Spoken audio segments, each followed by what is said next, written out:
of our life by the government. And this thing is not there. And also too, when it comes to freedom of speech, it comes to about the journalists we have, how to protect them, because they would describe in our society are people who fire for us to drink water. So we see the abuse how journalists have been dealt with in Nigeria, extrajudicial killings by the police or by the military. You wouldn't even say that we've enjoyed any dividends of democracy. But I can also say this in plus, because the likes of folk can still come to the studio by all means to say it as it is, and to also say that there's hope for a better tomorrow. So, you know, it brings me to my next question, because like I said, your answer is going to determine the next question. Right. Now, you struggled really hard. Yes. You struggled really hard to pick out the positive side of this democracy. Remember, you gave a very a good example of the keyboard in front of me. Yes. How 50 years ago it wasn't there, but because since we've been practicing it, we are now used to the keyboard. Even without looking at it, we operate it. Of course. Now we've been practicing democracy for 21 years. This year is the 21st year of our democracy in Nigeria. And unbroken. Yes, unbroken. And you struggled really hard to pick out the positive side of this democracy in the country and on the people, because of course democracy is about the people. Now, what would you say are or is a major challenge of achieving that positivity as a democratic nation? What would you say are major challenges, after our major challenge as a democratic nation, basically? Well, it won't be one. There's a lot of examples I can give you. First of all, is that they have to be inclusive. A lot of people are not carried along with this democracy. When I say inclusive, it means that most countries that practice democracy has what they call ministries of information, where information is given out to public, so they know what's their rights, awareness and all that, okay? It will interest you is that politics is not an every 4 years. Politics are everyday thing, all right?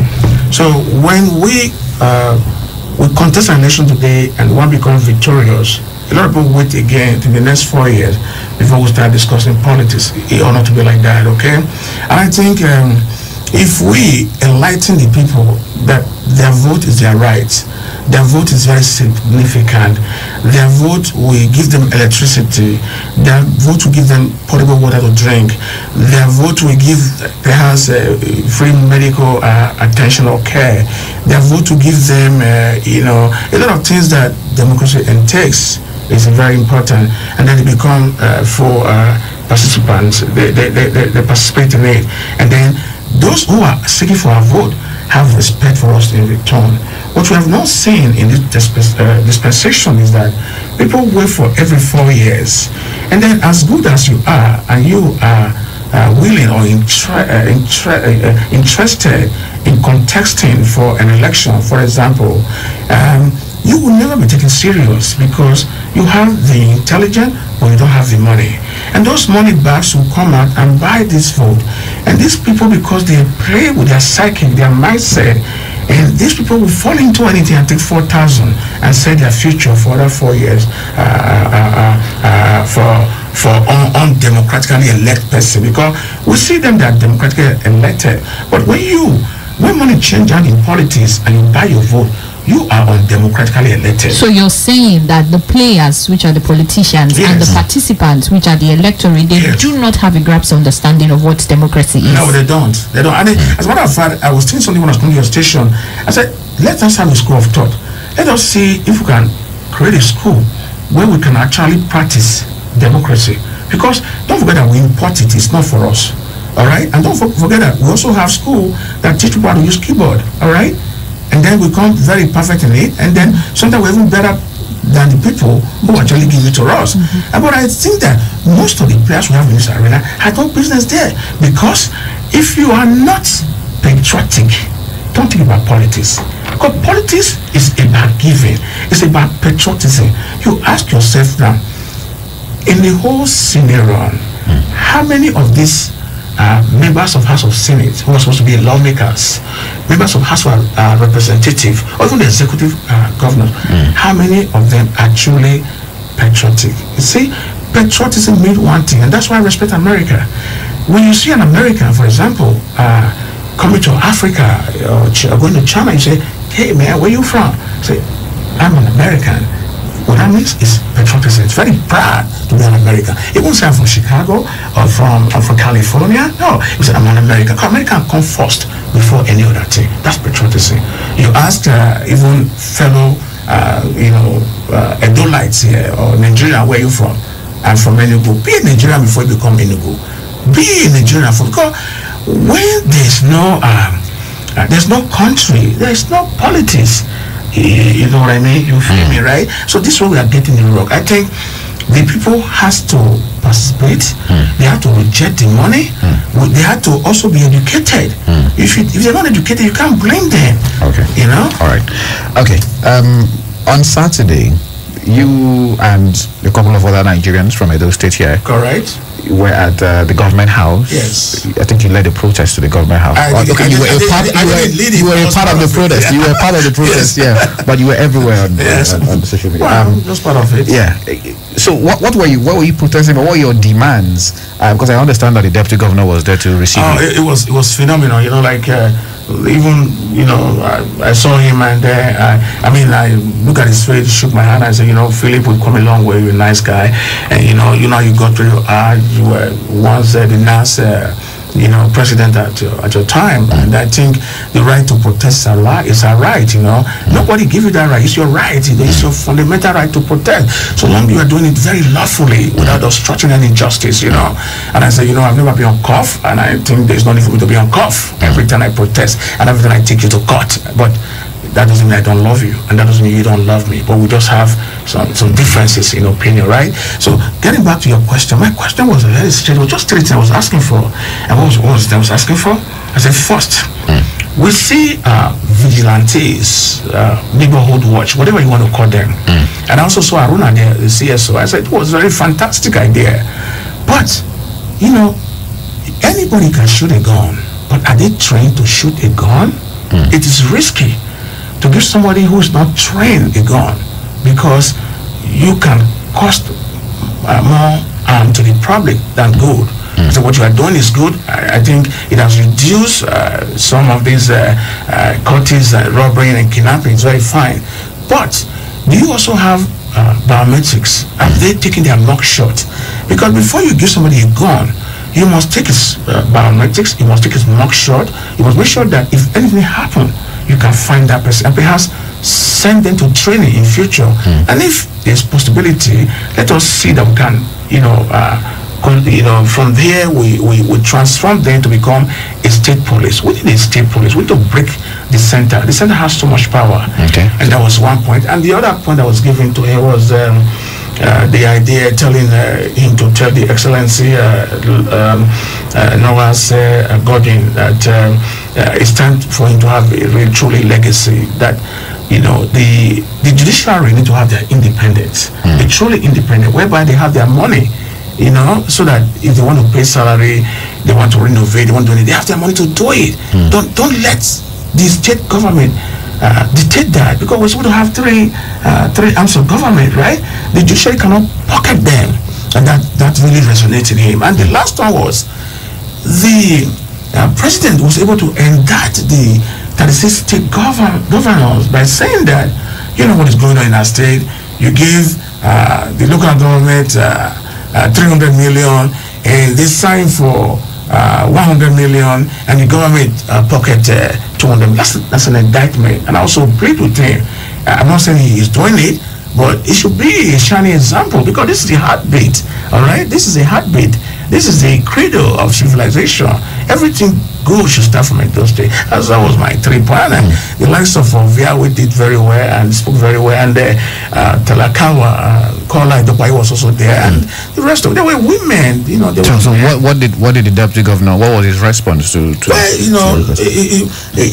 nodded and said, the facts are clear that these things are going to be adhered to. And not only that, he was also very magnanimous to even, go on the protest with us towards the NUJ. I think it resonates in him. He's human. He's part of us. Part of the struggle, We are one family here, but just that we're doing it very differently. You have taken the Edo State government to court in the past. Many. I think you have a couple of court cases. Yes.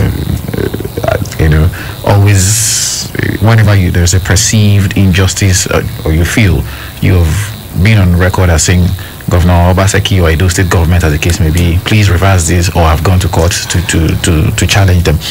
Is there anything personal when you do these things, or do you just do them in the interest of justice, or are you doing it so that your name will be out there? Why exactly do you do some of these things? When you are silent, when you see something is wrong, you are guilty. If you say nothing, it means you accept what is happening. I have known Excellency before he becomes a governor.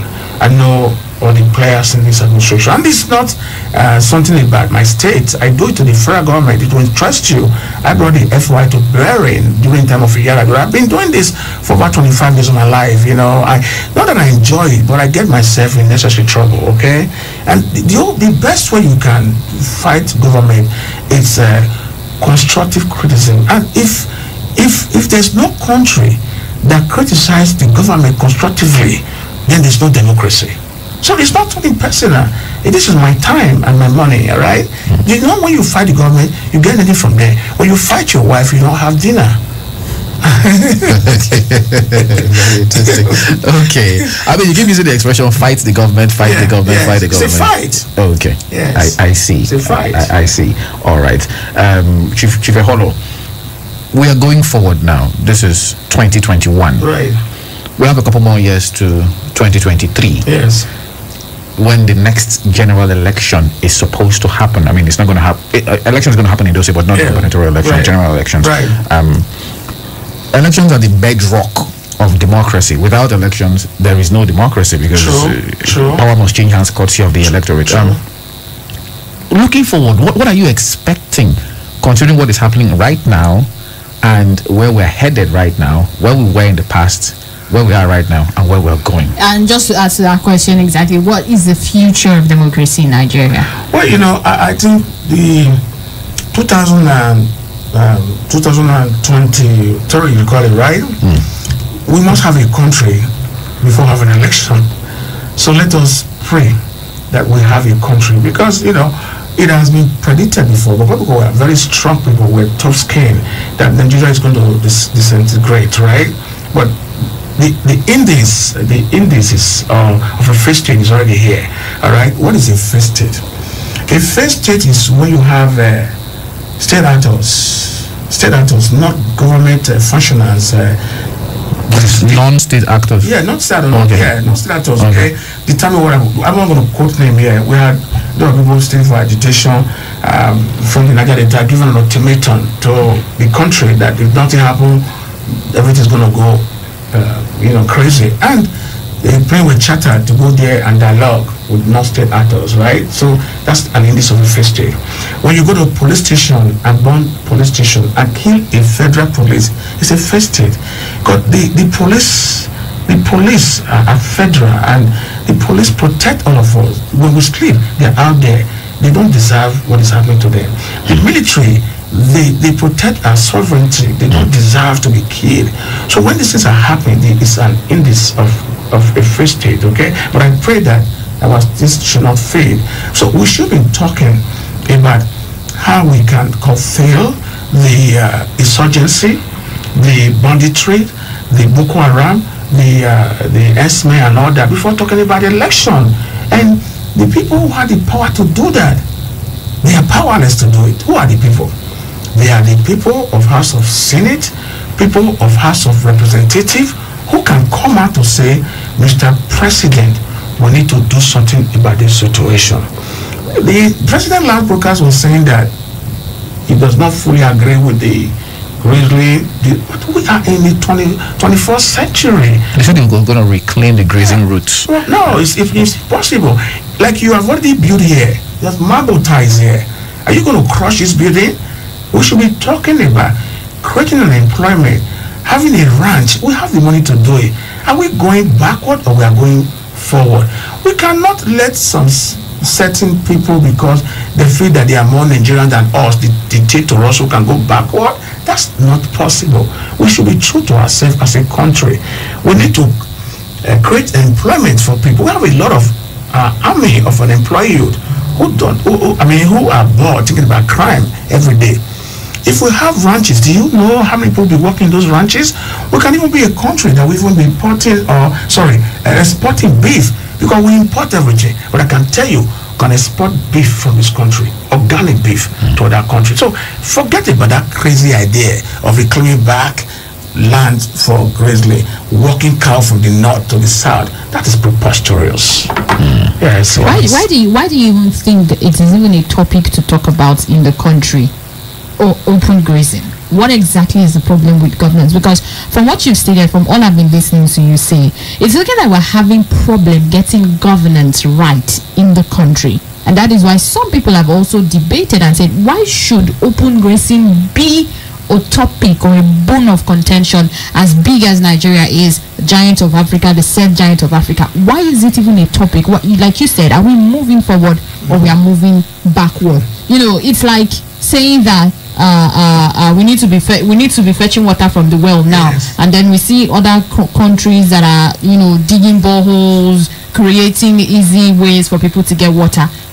From all you said, it's like governance is a problem, and that is why it sounds weird hearing that open grazing is a bone of contention and a big topic of conversation in the governance. Right. Why do you think we're not getting it right when it comes to governance? I said it before. I said because of some of us who don't participate in politics and we expect everything to meet us, and then those who participate who have no idea, they are on board to lead us. Okay, it's like a conductor flying a plane. That's what we are.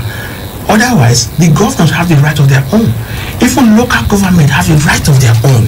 All right, where would 17 governors come from the south side to say we don't want this, and the federal government will impose on them, and the Attorney General was comparing apple with oranges by saying if the Igbos sell spare parts, why can we not allow the Fulani who are not even Nigerians?